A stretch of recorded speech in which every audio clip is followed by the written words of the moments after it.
បាទអត់ទេបាទយ៉ាងណារົບដល់10បាទមិនអាចបន្តការប្រកួតបានទេបាទសម្រាប់បង្គោលក្រហមវ៉ាន់វឿនបាទ បងសុំសាឡូមួយសិនបង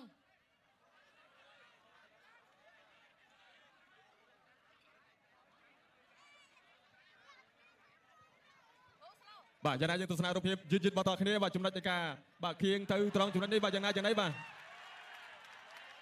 បាទនេះការវេឆ្វេងខុសបាទកិច្ចផុតបាទបែរខ្លួនមកជុំជាបន្តទៀតបាទប្រឹងដោះខ្លួនចេញបាទទិញបាត់មកជុំជាបន្តទៀតបាទ